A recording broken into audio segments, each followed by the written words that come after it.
And I've found that in my parenting journey, I really hold on to those who are like-minded. And I've created this whole kind of community of friends from scratch, which is great. And I think that in my adulthood, I like finding those who are on the same wavelength as me, that understand that we have to prioritize our children and make sure that there's a parent that's, there that they can turn to.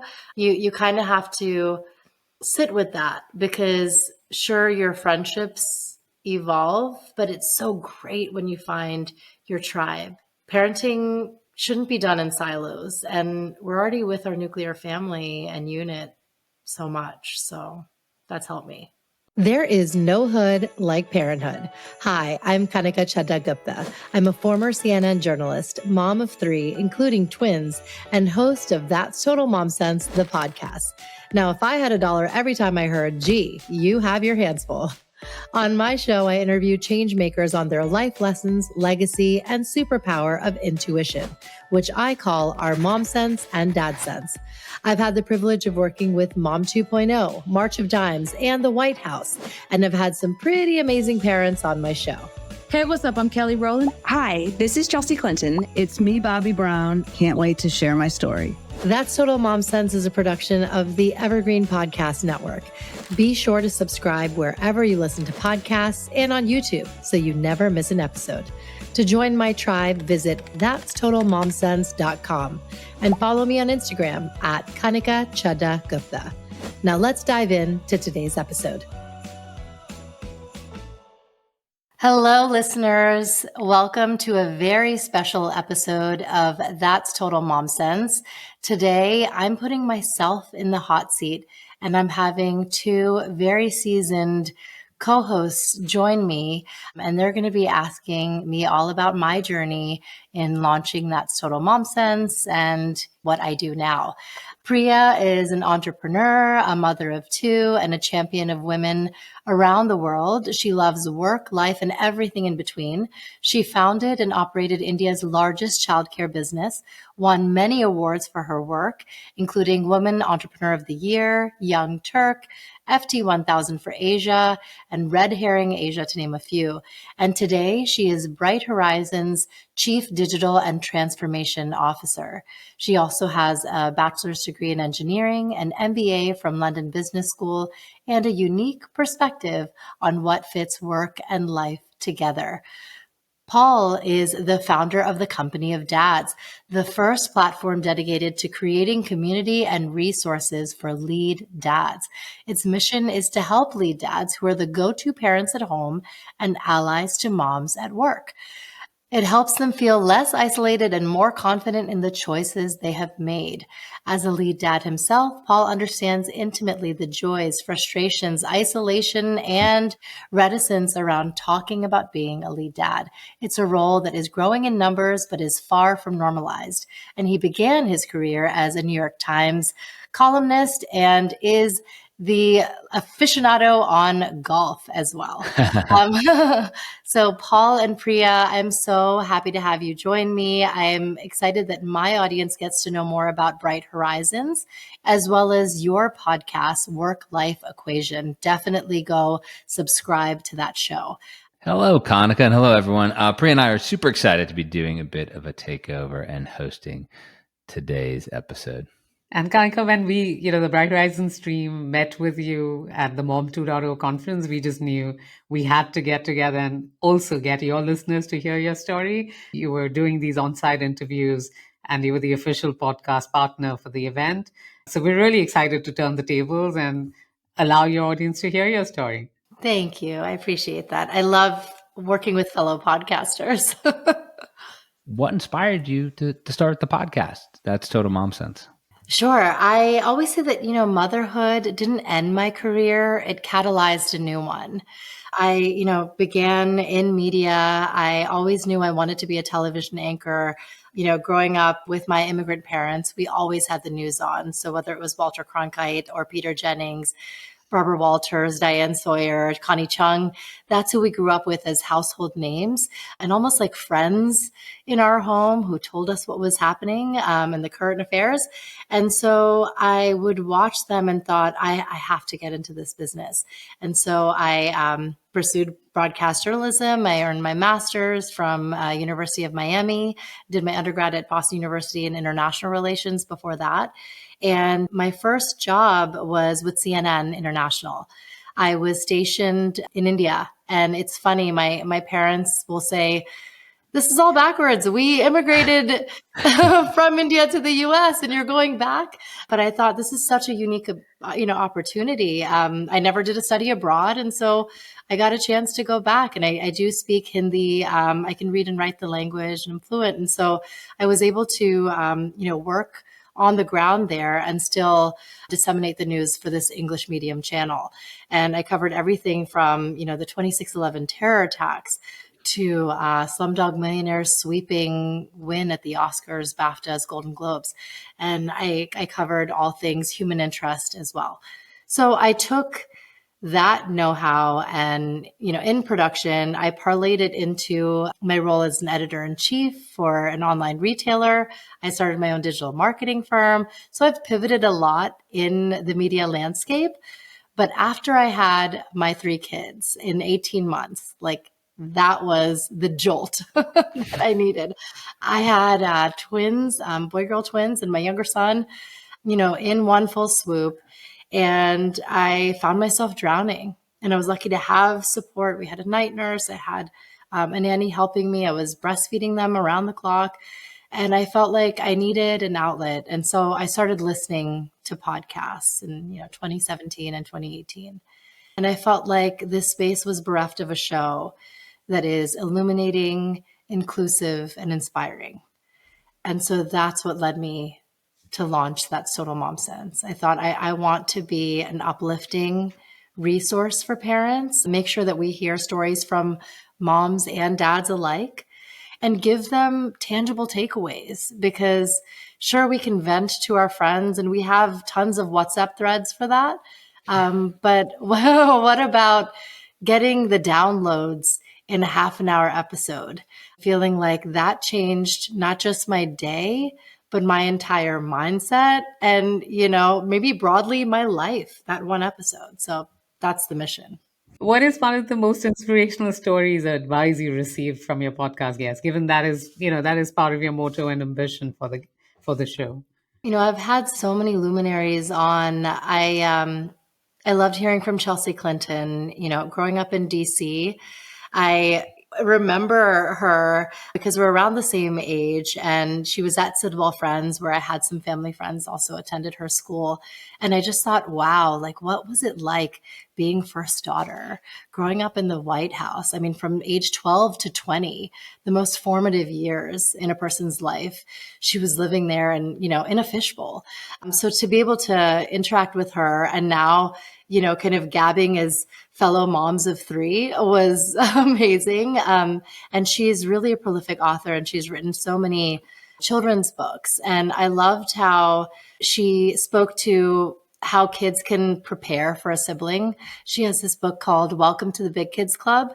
And though she's an only child, she, kind of had that unique perspective that I want to make sure I'm preparing my child that there is a baby brother, baby sister on the way and how that kind of changes the family dynamic. So I thought that was really interesting. Paul, I know you're an only child, so it's something that you would appreciate, especially you're a father of 3 too now. So it's very parallel lives. And then another one was Robin Ward. She leads Founder Forward and is an investor. And she talked about how parenting is leadership. She said it's so important that as the co-CEO of your household, you need to have your kids buy-in because you don't want to be that mean boss. You're not trying to set up this totalitarian setup in your home where it's these are the rules and what I say goes and all of that, because you're going to get that pushback, even from a 2-year-old. When you can kind of give them choices, or I say to look out for the 3 A's, agency, autonomy, advocacy. Give your kid, the opportunity to do all those things. And now you're their ally. And you don't want to be too permissive. There's obviously, has to be rules and boundaries in place. I'm all about that. Making sure that they have some skin in the game. They have a stake in the household. We have family meetings like that. That's important. That was a really key takeaway for me. You're right. I am an only child and I have 3 daughters, and there are moments where I'm like, I just want to have one of them at a time. Like I just want to focus time, because sometimes it is, and when I hear that phrase mom sense, in my house, we often talk about intuition, which is the positive side of it. But then we also talk about, some sort of animal imagery that's chaotic. We're running a goat rodeo. This is a monkey show. We're trying to herd cats, when that phrase mom sense, and I know on your website you talk about dad sense, it can be both the positive of like, the sort of learnings we have as parents, the intuition we have, but it can also be, not so much the negative, but the nonsense of it all. Sometimes we, laugh about it afterwards. Sometimes like, oh my, I cannot believe this goat rodeo I'm running here. When you think of some of the big takeaways from years of doing this amazing podcast, the big takeaways around how people, not only got through the nonsense, but learned from it and used it as a teachable moment for themselves, for others, but also for their kids. What are a couple that stand out for you? At the onset, parenting puts your marriage through the ringer, for sure. Yeah. There was three of us laughing. Yes, there's this great podcast that I was listening to. It was Conan O'Brien interviewing, our first lady at the time, Michelle Obama. He says, kids after marriage, it's like when you're putting a BMW through a crash dummy test. And it's like, there's spokes flying off, like those car seats are going everywhere. Like it's just, the car is just all over the place. That's what it's like. That was a takeaway on my end, not someone I've interviewed on the show. I do hope to have both of them on. They're on my wish list for sure. But I think that's something that I've really held on to. It's like making sure that we preserve our identities, our marriage, the unit that we are. And I feel like that trickles down to the kids for sure. We have to kind of model what we want them to imbibe. So it's very much it's not the do as I say, not as I do. That's not going to work. They will call you out on that. And then there's this fourth pillar, right? There's work as well. So you have yourself, you have the unit, you have the kids, and then there's work. So what are some practical strategies for balancing, and how do you do this between, keeping the 3 balanced and being a successful entrepreneur? Yes, of course. I think time management is key. I don't know what I'm doing every day until I look at my Google Calendar. I have, time blocks for everything. Recording, for instance, like I try to batch record as much as I can. So there are days that I'm recording multiple episodes or intros or what have you at a time. And that way I feel like that was, optimization. And I was very efficient with that because you have to be camera ready. And then there might be a day that I, make sure to get that workout class in and then go to Costco. You have to kind of give yourself that leeway, because we have to, really be productive in a short span of time. It's between like 8 to 3. Those are my working hours. And then I turn into a pumpkin because I have to go pick up my kids. But you get very, very mindful and almost like unapologetic about it. Like, these are my hours. This is when I have a hard stop. And then you carve time for yourself. I mean, on, our episode that we recorded on work-life equation, we spoke about that, if you like to take a walk or want to play a round of golf, like, you don't have to wait for Saturday to do that. I think it's so important to make sure that you fill your cup. You can't fill from an empty cup as a caregiver.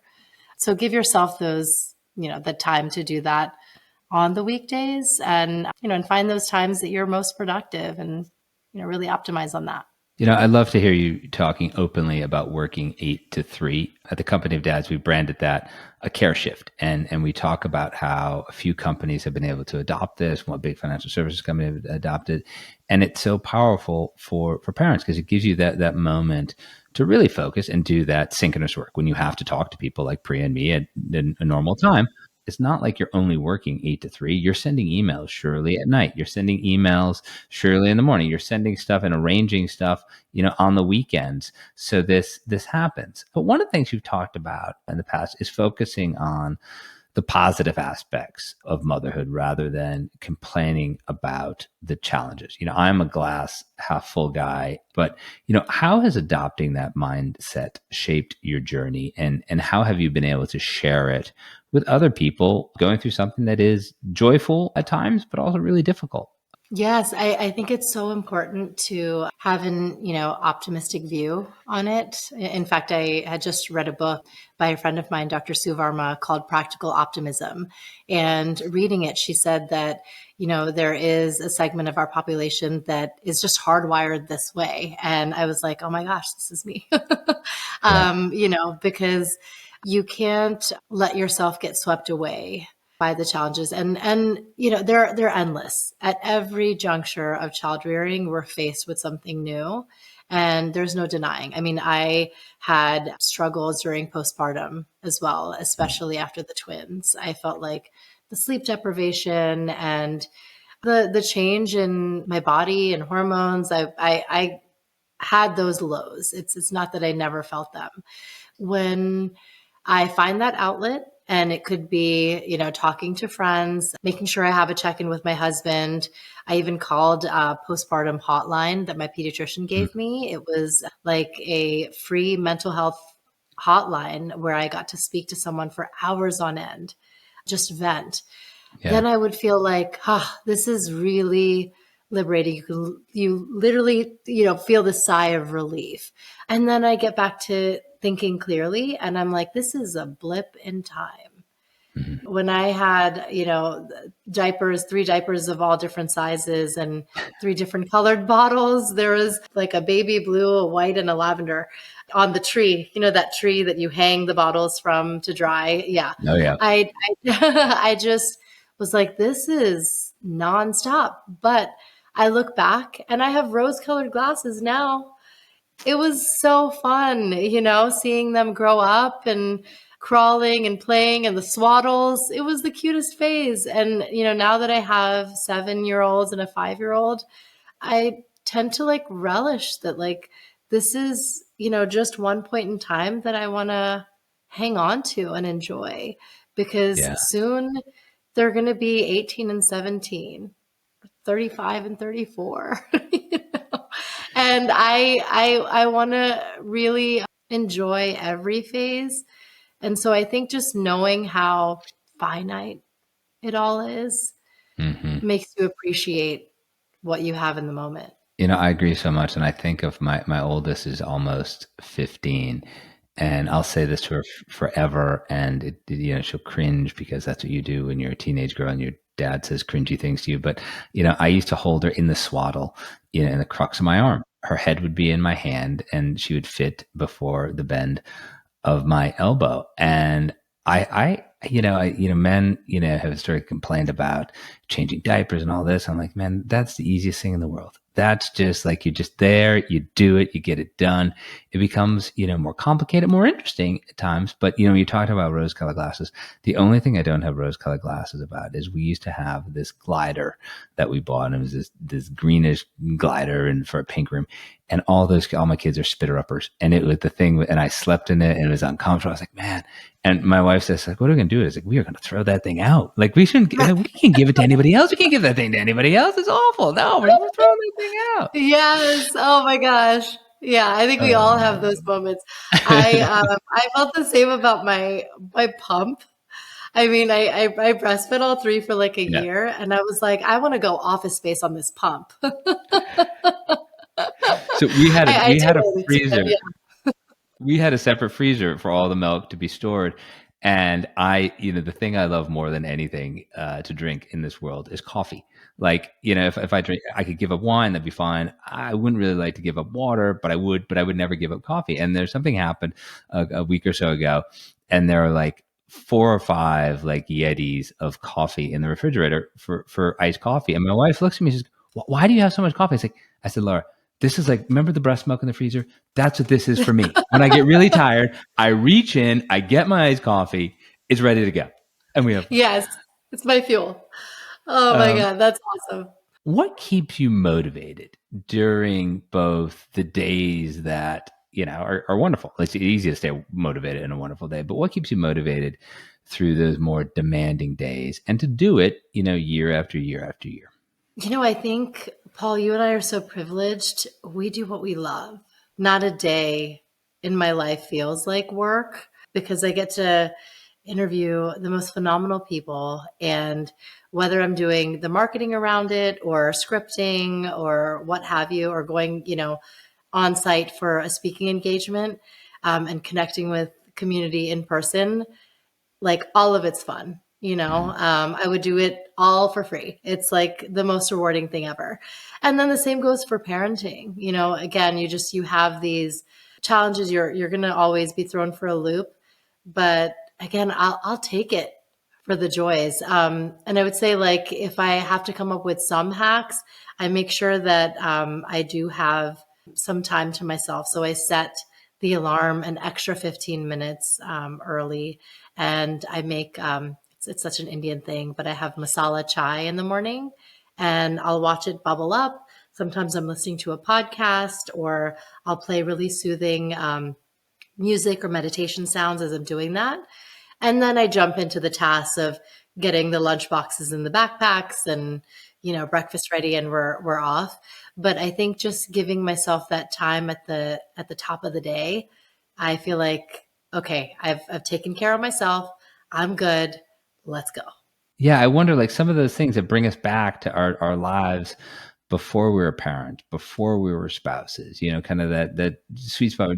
Is that because we had talked on the Work Life Equation podcast about, it's a wonderful outlet for me to hit golf balls, and it makes me think about my grandfather who was so instrumental in my life. And when you have these moments that are, they're not really ceremonial, that's overstating it, but they kind of get your brain to a different spot and a different perspective. Is that what, making the tea and watching it bubble up, is that what it is for you? 100%. It's ritual, and it reminds me of my grandmother. I would see her do this when she visited us for 6 months out of the year, or when she was in India, and sprinkling in the tea leaves, the cardamom, smelling the aromas, hearing the sounds. Yeah, I think it just takes me back to this happy time, with my grandma. That made me think, like, you've been such a leader through your podcast and the digital age for moms, but for parents in general. What impact has that had, or what influence has that had on how you parent, or perhaps, the parent that you've become versus perhaps the parent you thought you might have been before you had children? As the product of immigrant parents, I mean, my parents immigrated with me when I was 2 from India. It kind of worked within the confines of what they had, and it was very much a survival mode. But I take the good and leave out the bad. I feel like there is an element of cycle breaking. There's certain things that I don't want to do where they were too strict, too overbearing. But then there are other things that they did teach me, like grit and resilience. And I definitely want to pass that on. I think that's really important.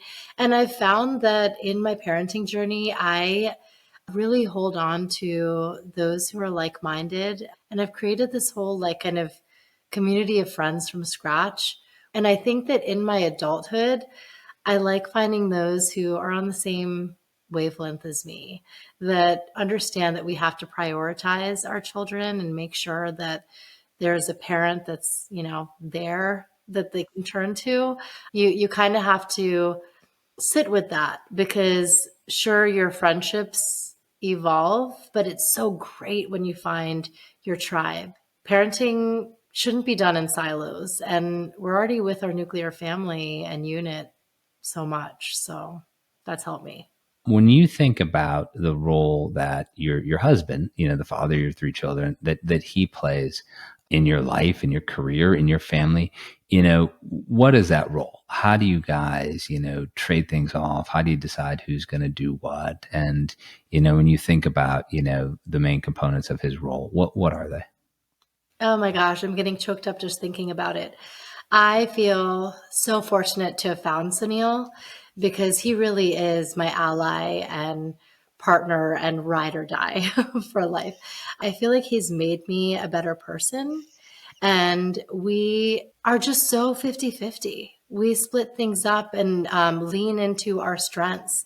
I think that's so important. I didn't have that growing up. My dad kind of happily took the back seat, was a little more absentee. My mom didn't mind it. And I think that kind of weighs heavily on kids, and especially for me with the father-daughter relationship, like you want to have very active parents in your life. And so that's who we are. Sunil loves kind of taking the lead on sports. He's very athletic. And so the kids are in everything. And because they're all the same ages, it's pretty easy. We're like, all right, they get lumped together. So they have t-ball and soccer, an intro to tennis starting this weekend. Yeah, we want them in these team sports, and oftentimes they're co-ed, and it's awesome. The twins, Krish and Sohana, are together in school in class, and then they're on the same team for baseball now, and they love it. I love seeing them high five each other and their teammates, and just to have that camaraderie outside the home and like the sportsmanship. I'm like, this is great, and they get that. They get that from their dad. I'm definitely the cook in the house, and somehow Indian food is a mandate, which I have risen to that challenge. And so they get a lot of, dal and chicken curries and all of that. I've learned so much from my mom and mother-in-law. And so I feel like if you asked him that question, he'd be very happy that he doesn't have to do that, and he gets the the meals that he loves. Yeah, we just make sure that we complement each other. And I think another key is to appreciate and have an empathy where the other is coming from. That's where friction often starts. It's like, do you see me? Do you see all the work that I'm doing? Couples really need to have that alignment. And there's times where you get off kilter. It's totally fine. I think COVID was that for us. But when you come back to it, you just feel so seen. The formative years, and my parents were similar as well, Kanika. My mom stayed at home out of choice, and my father worked. But I think it becomes so formative in how you think. And it was the exact opposite for Sanjay. His mom worked and his father was very supportive. So it's interesting how, as we grow, how much of parenting plays a role in how we look at our own parenting journey. So I'd love to see how our kids think about. I know my boys will turn out to be feminists because they're like, this is the deal. Mom's rule. So Yes. it's If very we can fun. model it, then this is all they know. And they'll carry it forward, and hopefully the world will be a more equitable place as a result of it. But I was, the fact that you've lived in many countries like me, I wanted to sort of get a sense of how that's defined you both as a parent, but more importantly as a human. I love that I got a chance to live in India and, grew up speaking Hindi. And it's something that I am passing on to the kids. And it's funny. It's like, it's definitely a task, because when they were younger, we heard all these nursery rhymes, and, it was just the sing-songy all day long in Hindi. And now that they're in grade school, they just want to speak in English. And you're like, oh man, I gotta hone in here. So they're in a cultural school where they're learning. And I trained in Indian dance in Kuchipudi for 15 years. It just, life comes full circle. My daughter Suhana had seen performances, like old grainy home videos on computer that we digitized, me and my sister performing in the full costume when I was her age. And she said, I want to learn the dance that Mama learned. Yeah. And I just was like, that's great. And so, we found a teacher in New Jersey, and we both are taking classes. I'm in my 40s. I'm not, looking to perform and be on stage again. But I do remember as a child how, I had danced multiple times a week, and we had these dance dramas and productions that we'd have to rehearse for months. And it was so much a part of who I am and, where I poured my energy. And I thought, why should I deprive myself in my adulthood? I loved it, and so I'm taking privates and Sohana's in a group class. And I think, modeling that for her too is great. She's like, wow, you're never too old, and if you love dance, then you can continue. And I think that keeps her going. But yeah, it's great to have all these different cultural outlets at our disposal, living in the melting pot that we do. As someone like you who cheers so many others on and is really uplifting a lot of people, what message would you like to share with both your fellow moms and also parents who are entrepreneurs? Trust yourself, trust your mom sense and dad sense. I think we second guess ourselves way too much. We, have imposter syndrome at work and, am I doing enough as a mom? We tend to compare. At the end of the day, when you are led by your gut instinct and your intuition, no one can derail you. This idea came to me when I had all these people either whispering or full on at the top of their lungs telling me what to do. I had nannies, in-laws, aunties, everybody has an opinion. Do it this way. You're supposed to do this. And I just thought, like, I am getting so inundated here. And I thought, I'm going to trust me. Like, there is no rule book. Parenting to living life, and there is this higher consciousness that we have. If you really trust that, nothing can steer you wrong. Yeah, I think caregiving is like the first thing we all do as humans, and sometimes we forget, like parenting by Google, parenting by neighbors. So we all have to sort of say, yes, there is some core instinct there, which, is nature that we have to trust. So that's great advice. Thank you. Data gathering is important. I do, as a journalist, I'm all about like read the books, ask the questions. Yes. But then after you've done that and kind of, downloaded it all and thought, okay, then you just chart your own path. Well, it's been an absolute privilege talking to you and getting to know you so much better. I'm sure your own listeners have gotten to know you a lot better through this conversation. So thank you for allowing us the opportunity to host and interview you today. Yeah, it was a lot of fun for both Priya and me to be here talking to you, Kanika. So thank you very much. Oh, thank you. This was such a joy. I'm so glad that I got to chat with you too. And we're just so aligned. And this is just such a fun chat to reintroduce myself to my audience. And I'm excited that they're going to now follow Work-Life Equation too. So subscribe to their show and learn more about Bright Horizons. I love our community. So thank you. Thank you. Thanks. Thanks for listening to today's episode. I hope you got some great takeaways from our conversation. Join my community by logging on to that'stotalmomsense.com.